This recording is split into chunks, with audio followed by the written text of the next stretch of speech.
जब दोनों तरफ से लगातार लगातार हुआ ना, तो वो आपको देखने को मिला कि भाई अब दोनों जो हमारे बिग बॉस विनर्स हैं वो फट चुके हैं, दोनों का बिग बॉस आ चुका है बाहर। एंड अभी पूरी तरीके सेट पे रहता फैल गया, सोनू सर घबरा गए यार, ये हो क्या रहा है, हम पैनिक कर गए कि भाई अब किसको रोके, क्या करें। तो वो सारी चीजें, बाकी सही गलत का तो पता नहीं, बट आई थिंक प्रिंस थोड़ा वेलकमिंग हो सकते थे, तो अगर वो वेलकमिंग रहते तो ये चीज यहाँ तक आती ही नहीं। सो नाउ आई, बिकॉज लोग मुझे बहुत ज्यादा पसंद करते हैं कुंडली भाग्य में देखना, तो मैं अभी ट्राई करूंगा कि मैं रेगुलर हो जाऊं कुंडली भाग्य में। क्रिएटिव टीम से बोल दूंगा कि मैं किसी को डेट्स नहीं दे रहा हूँ, now I am free for Kundali Bhagya. नमस्कार दोस्तों, आप सभी का स्वागत है आपके अपने चैनल टेलीबाइट्स में। और मैं हूं आपके साथ आपकी होस्ट एंड दोस्त काजल सिंह। और आज हमारे साथ हैं बहुत ही खास मेहमान, जिनको हो सकता है कि आने वाले टाइम में हम ट्रॉफी उठाते हुए भी देख सकते हैं, रोडीज की। तो ऋषभ, वेलकम टू टेलीबाइट्स। कैसे हैं आप? थैंक यू सो मच काजल, मैं बहुत अच्छा हूँ, आप बताओ कैसे हो। हम भी बहुत अच्छे हैं और आपको देख के और अच्छे हो गए हैं। अच्छा, क्या बात है, I think that's really nice of you. First of all congratulations Roadies के फिनाले तक पहुंचने के लिए, एंड हो सकता है कि ट्रॉफी आपके पास ही आए। You never know, but that's for sure I am in the finale. But बहुत सारी चीज़ें हैं, बहुत सारी ट्विस्ट एंड टर्न्स हैं जो कि डे वन से हो रही है, आगे भी होगी। So you guys can actually have a look at it and then आपको पता लगेगा कि क्या होने वाला है। ओके ऋषभ, आपकी जर्नी की बात करें तो हमने देखा काफ़ी अप्स एंड डाउन्स भी आए। अभी रिसेंटली एपिसोड में हमने देखा काफ़ी ज़्यादा फाइट भरा माहौल था। सचिन आपकी तरफ से आया था और उसने कुछ वुडन का कुछ उठा लिया था मारने के लिए। एग्जैक्टली क्या हुआ था वो? एक्चुअली ये जो सिनेरियो है ये, बिकॉज आपको पता है ऑलरेडी हम जर्नी के काफ़ी एंड पर हैं, और डे वन से हम सब प्लान कर रहे हैं, प्लॉट कर रहे हैं, गेम खेल रहे हैं, लोगों से भिड़ रहे हैं, टास्क कर रहे हैं। तो अभी ये हो गया ना, एक पाइलअप हो चुका है हमारे माइंड में। अभी जो सिचुएशन चल रही थी, सब कुछ बहुत भर गया था। एंड इसके पहले हमने जो टास्क किया था ना मम्मी, उसमें भी हिमांशु ने ऐसी ऐसी चीजें करी कि everyone was so pissed, like अभी तक के किसी टास्क में पूरे क्रिएटिव टीम पिस्ड नहीं हुई होगी जिस इस टास्क में हुई है, मम्मी वाले टास्क में। Even Sonu Sood was shouting, या अगर आपने देखा हो या कि खड़ा प्रिंस। रहना पड़ेगा। Riya ma'am was shouting, Prince was shouting, everyone was shouting, everyone on their feet, because सब एकदम परेशान हो चुके थे कि क्या होगा क्या नहीं। उसके बाद ही जब हम टेंट में जाते हैं ना, तो हो ये जाता है कि टेंट में जाते साथ ही कुछ आर्गुमेंट स्टार्ट होती है, आर्गुमेंट होती रहती है, और उसके बाद शिवेद जो है वो मेरे यहाँ पर ऐसे हाथ रखता है और मेरा ऐसे मुंह होल्ड नहीं करते हैं कि सुन सुन मेरे बात सुन। एंड वहाँ से सब कुछ ट्रिगर हो जाता है। एंड वो ट्रिगर होता है, उसके बाद हमारी थोड़ी हाथापाई भी हो जाती है, एंड धक्कम धुक्की हो जाती है, एंड वो माहौल बहुत ज़्यादा ख़राब हो जाता है। इवन जो कैमरामैन होते हैं, सारा क्रू होता है, वो हमें रोकने आ जाता है। तो उस टाइम पे जो एग्रेशन था ना, वो इतना ज़्यादा हो गया था कि मतलब आप पूछो मत। उस समय हम इतने ज़्यादा भर गए थे अंदर से कि अगर हमें कोई चू भी बोल देना तो हम उस समय लड़ जाते। Like literally we were so involved in the show. और जो लोग कहते हैं कि कि आप लोग फेक करते हो या फिर स्क्रिप्ट होता है, ऐसा कुछ भी नहीं है मेरे भाई। जब आप लगातार जर्नी दिल से खेलते रहते हो, आप हारते हो तो आप फेस करते हो कॉन्सिक्वेंसेज, जब आप जीतते हो तो उसको सेलिब्रेट करते हो, तो आप इतना कनेक्ट कर जाते हो ना जर्नी से कि उस समय आपका बस एक ट्रिगर ही काफ़ी है किसी को गुस्सा दिलाने के लिए। एंड वही हमारे साथ हुआ, एंड सब भड़क गए। सोशल मीडिया पे आपने कमेंट्स पढ़े या नहीं, आई डोंट नो, बट कुछ यूजर्स का ये कहना है कि हाँ। आपकी फाइट जो है प्रिंस और गौतम से लाख गुना बेटर थी।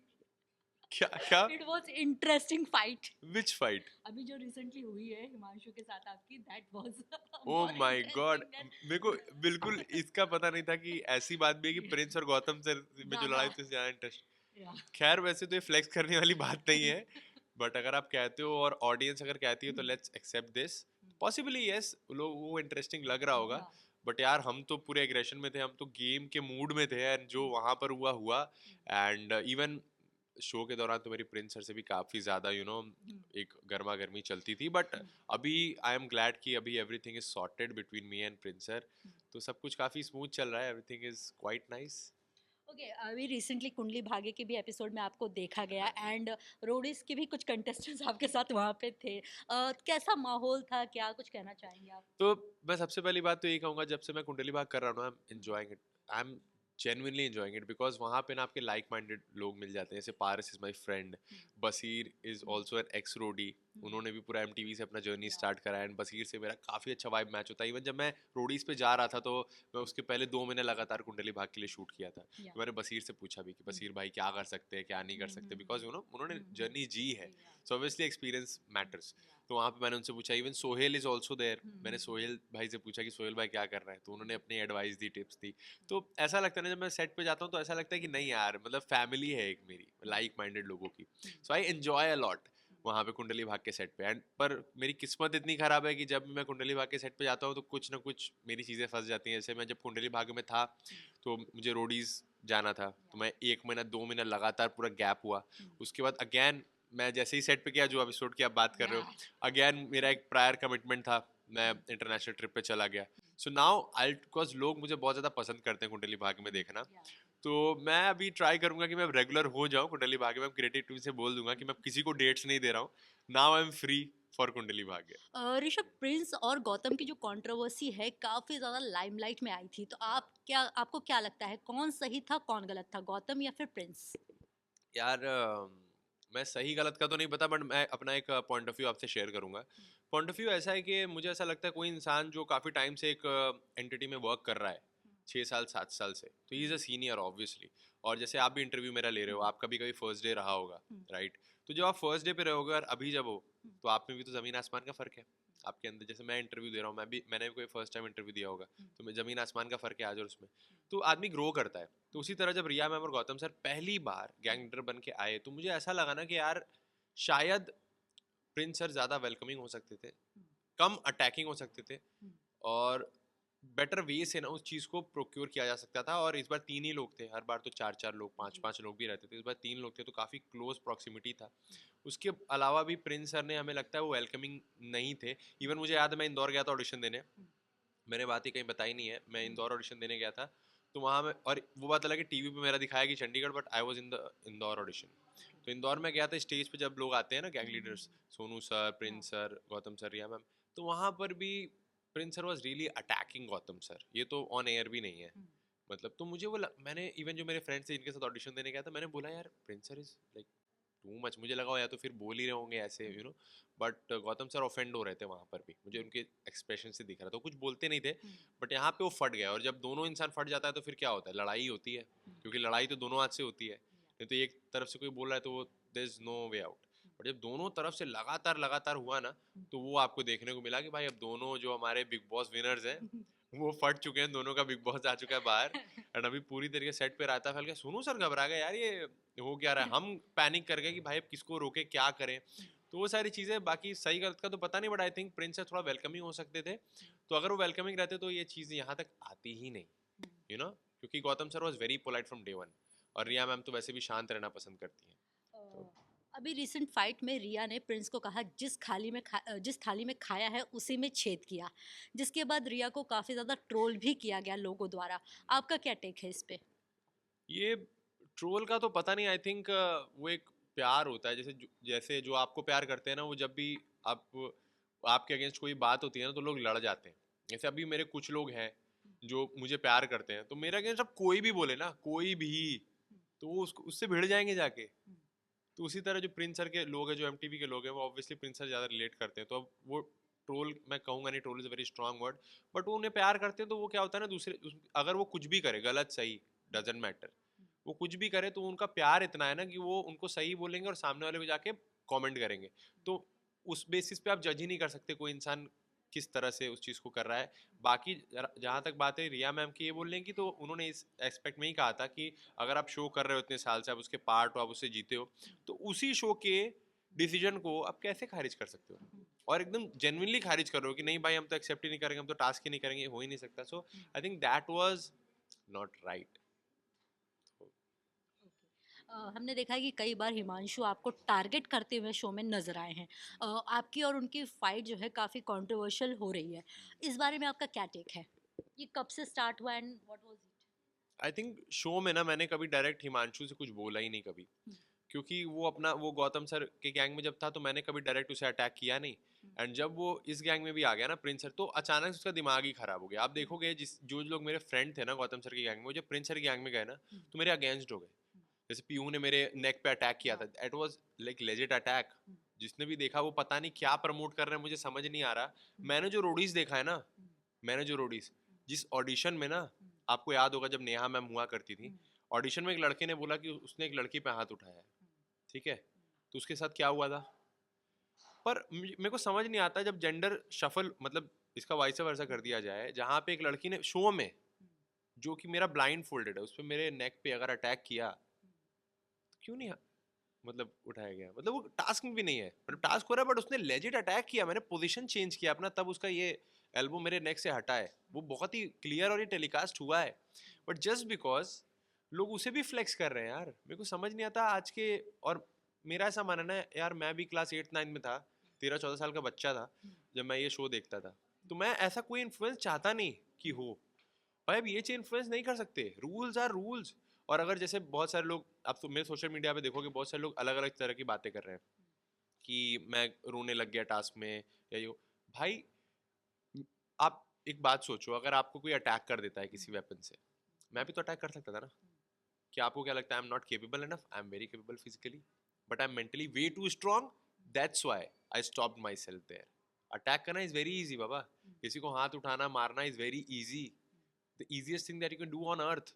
But what I did, I stopped myself because that was not something जो मैं करते हुए दिखना चाहता हूँ, या फिर कोई वो ऐसी चीज़ नहीं थी जो मैं पुश करना चाहूँगा आगे लोगों के थ्रू जो मेरे को देख रहे हैं। तो इसीलिए आई स्टॉप्ड इट, और उस पर मैंने अपील किया दिस इज रॉन्ग, तो उस पर लोग मुझे बोलते हैं that I am a cry baby, but I think that is something that I not engage with. तो वो चीज़ मेरे को समझ नहीं आई इस शो में। Okay, ticket to finale task हुआ है अभी और हमने देखा आप लोग कितनी स्ट्रगल कर रहे थे फॉर टास्क। कितना मजा आया इस टास्क को परफॉर्म करते हुए? टिकट टू फिनाले ऑनेस्टली इसमें ना कुछ कुछ लोग ही परफॉर्म करेंगे, हर टीम से 2 लोग जाते हैं। तो उसमें वैसे पता नहीं टेलीकास्ट हुआ है नहीं हुआ है मेरे को पता नहीं है, बट उसमें कुछ अलग तरीके से चीज़ें निकल कर आएंगी और एक ही इंसान जीतेगा जिसको मिलेगा directly ticket to finale. But उस परफॉर्मेंस में मैं नहीं इन्वॉल्व होने वाला हूँ, क्योंकि मेरी टीम से कोई और 2 लोग जाएंगे इस टास्क को परफॉर्म करने। तो आप वो देखोगे, आपको पता लगेगा कौन वो 2 होने वाले हैं, but I am not there. But वो टास्क बहुत ही इंटरेस्टिंग है। ऋषभ, इंस्टाग्राम से याद आया कि आपने आज एक पोस्ट शेयर किया था, क्यू कार्ड पे आपका नाम नहीं आया है। ये किसके लिए था स्पेसिफिक? जो आपके कॉम्पिटिटर्स हैं उनके लिए था या फिर आपके फैंस के लिए था? यार कॉम्पिटिटर्स के मुझे कोई फ़र्क ही नहीं पड़ता। आई थिंक कंपटीशन जो था वो शो में था एंड वो हो गया है। और जहाँ तक बात रही ये शेयर करने की, तो मैं लोगों को कुछ फैक्ट्स रखता हूँ अपने सोशल मीडिया पे कि ये चीज़ें हुई हैं regardless of what ever happened. जैसे आपका हो सकता है कि आप किसी इंसान को पसंद करते हो तो आप उसके फेवर में बात करते हो, बट मेरा ऐसा मानना नहीं है। मैं कहता हूँ जो चीज़ फैक्ट है वो फैक्ट है, उसे आप डिनाई नहीं कर सकते। अब सूरज इधर से निकलता है तो निकलता है, अब उसमें आप कहोगे नहीं भाई हम इस एंगल से देखे थे तो ठीक है, खैर। तो उसी तरह ना मैंने इसलिए शेयर किया वो अपनी स्टोरी पे कि लोगों को पता लगे that I am playing from day one and still मेरा क्यू कार्ड पे नाम नहीं आया। इधर मैंने इम्यूनिटी जीती है या फिर इम्यूनिटी कमाई है। तो कहने का मतलब I am playing really safe, and मेरे ऊपर कोई, मैं किसी का मतलब ये भी नहीं कर रहा हूँ कि मैं किसी को जाके भाई भाई भाई भाई भी कर रहा हूँ या फिर जाके किसी के तलवे चाट रहा हूँ या फिर ऐसा कुछ। But still I am there and I am immune throughout. किसी को मौका तक नहीं मिला क्यू कार्ड मेरा नाम लिखने का रूडीज जर्नी पे। That's a big deal. So कहीं ना कहीं आई अर्नड इट। जितने लोगों ने आपको प्यार दिया है, स्पेशली बनारस से आपको बहुत प्यार मिल रहा है। आपने रील्स शेयर किए, पोस्ट शेयर किए, दैट आपको बहुत प्यार मिल रहा है। उन सारे फैंस को, दर्शकों को क्या कुछ कहना चाहते हैं जाते जाते लास्टली?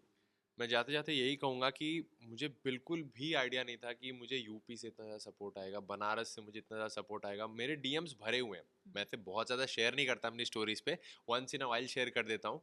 बट मैं बहुत ज़्यादा टैग्स आते हैं मुझे, स्पेशली वो लोग जो बनारस में रहते हैं, स्पेशली वो लोग जो यूपी में रहते हैं, वो रिलेट कर पाते हैं मेरी जर्नी से। जो हमारे अंदर छोटी छोटी चीज़ें बातें होती हैं ना, वो मैं करता हूँ, पब्लिक फोरम पे करता हूँ। तो कहीं ना कहीं वो सारे लोग जो कि बनारस और यूपी से हैं मुझे डीएम्स करते हैं, मुझे इवन मुझे स्टोरीज आती है कि I am praying to god कि आप शो जीत जाओ। मैं भगवान से आगे आगे ये मांगा कि आप बिग बॉस में जाओ और बिग बॉस में भी जीत कर आओ। मतलब ऐसी ऐसी चीज़ें मेरे को सुनने में आती है, तो मैं कहता हूँ यार मतलब कितना अच्छा लगता है ना जो आपके अपने लोग खुद आपको सपोर्ट करते हैं, यूपी के लोग और बनारस के लोग। So I want to thank each and every one of you, जो भी मुझे इंडिया से, इंडिया के बाहर से, मुझे अलग अलग कंट्री से भी सपोर्ट आ रहा है। तो मैं उन सभी से, जितने भी है, नॉट जस्ट यूपी बनारस, सभी को, जितने लोग भी मुझे प्यार करते हैं, सपोर्ट करते हैं, thank you so much. And इसी तरह मैं आप सभी को डिसअपॉइंट कभी नहीं करूँगा, नॉट इन द शो। मैं और भी आगे बहुत सारा काम करूँगा लाइफ में, बहुत प्रोजेक्ट्स करूँगा एंड यूट्यूब पे भी कंटेंट बनाऊँगा, सब कुछ करूँगा। But I will make sure कि आप सब डिसअपॉइंट ना हो, and I will make sure कि मेरा कंटेंट देख के आपको ज़रूर एक स्माइल है आपके फेस पे एंड आप सबको लगे कि नहीं यार ये लड़का दिल वाला है। ऋषभ, ये कहना गलत नहीं होगा कि शो में आपने शो की ट्रॉफी जीती या नहीं, बट आपने एक दोस्ती जीत ली है सचिन की। सचिन और आपकी बॉन्डिंग काफ़ी अच्छी और फैंस उसे पसंद कर रहे हैं। क्या कहना चाहेंगे आप दोनों की फ्रेंडशिप के बारे में? आई थिंक जहाँ तक बात रही मेरे और सचिन के फ्रेंडशिप की, तो वो डे वन से स्ट्रांग है। आई थिंक जितने डिसीजंस मैंने लिए हैं ना, वो अपने को तो साथ में रखा ही अपने साथ कि मैं सेफ रहूँ, पर साथ ही साथ मैंने मेक श्योर किया दैट सचिन और वाशु, ये दो और जो मेरे फ्रेंड्स हैं, वो दोनों भी सेफ रहें। और जैसा कि मुझे पता नहीं कितना 1 घंटे के एपिसोड में दिखता है, बट अगर आप किसी भी इंसान से जाके पूछोगे जो हमारे जर्नी के दौरान थे, हमारे पास 3 टेंट्स होते थे।